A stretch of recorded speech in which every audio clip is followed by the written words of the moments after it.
வளைஞ்சு வளைஞ்சு போகிற இந்த அழகான கொண்டை ஊசி மலைப்பகுதி.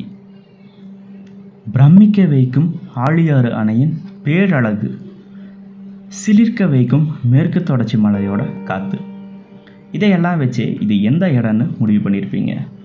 கோவை மாவட்டம் வால்பாறை மலைப்பகுதியில் தான் இந்த பிரம்மாண்டம் நிறைஞ்சிருக்கு.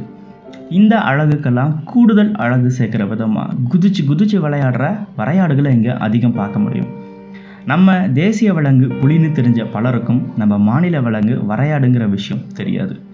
ஒரு காலத்தில் ஆரல்வாய்மொழி கணவாய் பகுதியிலிருந்து நம்ம பந்திப்பூர் காடு வரை இந்த வரையாடுகள் பறந்து விரிந்து காணப்பட்டுச்சு.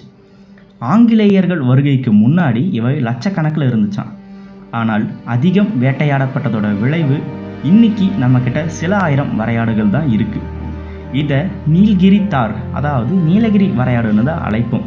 கடல் மட்டத்தில் இருந்து கிட்டத்தட்ட 1200 முதல் 3000 மீட்டர் உயரத்தில் தான் இதோட வாழ்விடம் அமைஞ்சிருக்கும். பெண் வரையாடுகளை விட ஆண் வரையாடுகள் உருவத்தில் கொஞ்சம் பெருசாக இருக்கும். இப்போதைக்கு தமிழ்நாடு மற்றும் கேரள வனப்பகுதிகளில் தான் இந்த வரையாடுகள் அதிகம் காணப்படுது.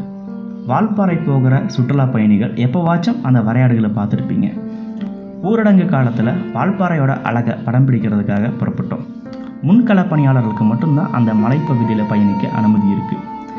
அதனாலேயே எந்த போக்குவரத்து நெரிசலும் இல்லாமல் அமைதியாக இருந்துச்சு அந்த மலைப்பகுதி. இது அந்த அழகை இன்னும் ரசிக்க முடிஞ்சுது.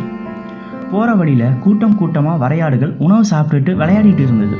நம்மளால் அந்த காட்சியை நம்ப முடியல. காரணம், அங்கே எப்போவாச்சு தான் வரையாடுகளை பார்க்க முடியும். அப்படியே இருந்தாலும் 1 அல்லது 2 அந்த மாதிரி தான் இருக்கும். மனுஷங்க கூட்டத்தை பார்த்தாலே திருச்சி ஓடிடும் அந்த வரையாடுகள். சரி, அதுங்களோட சந்தோஷத்தை தொந்தரவு பண்ண வேண்டான்னு கொஞ்சம் தூரத்தில் நின்று ஃபோட்டோ வீடியோலாம் எடுத்தோம். அதோட வாழ்விடத்தில் எந்த தொந்தரவும் இல்லாமல் சுதந்திரமாக அந்த வரையாடுகள் சுற்றி தெரிஞ்சதை பார்க்குறப்ப ரொம்பவே மகிழ்ச்சியாக இருந்துச்சு. வரையாடு ரொம்ப வருஷம்லாம் இருக்காதுங்க. அதோட சராசரி ஆயுள் காலம் 9 வருஷம்தான்.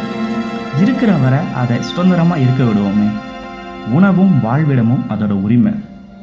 இன்னைக்கு பார்த்த சுதந்திரமும் மகிழ்ச்சியும் வரையாடுங்களுக்கு எப்போதும் நீடிக்கணும். அது நம்ம கையில் தான் இருக்குது. சமீபத்திய ஆய்வுகள் படி அடுத்த 10 வருஷத்தில், அதாவது 2030க்குள்ள நம்மக்கிட்ட இருக்கிற 60% வரையாடுகள் அழிஞ்சிரும்னு சொல்கிறாங்க. ஆனால் வனத்துறையோட தீவிர நடவடிக்கைகளால் வரையாடுகளோட எண்ணிக்கை ஓரளவு அதிகரிச்சிட்டு இருக்குன்றது மட்டும்தான் நம்மக்கிட்ட இப்போ இருக்கிற ஒரே ஆறுதல். வரையாடுகளை பாதுகாப்போம்.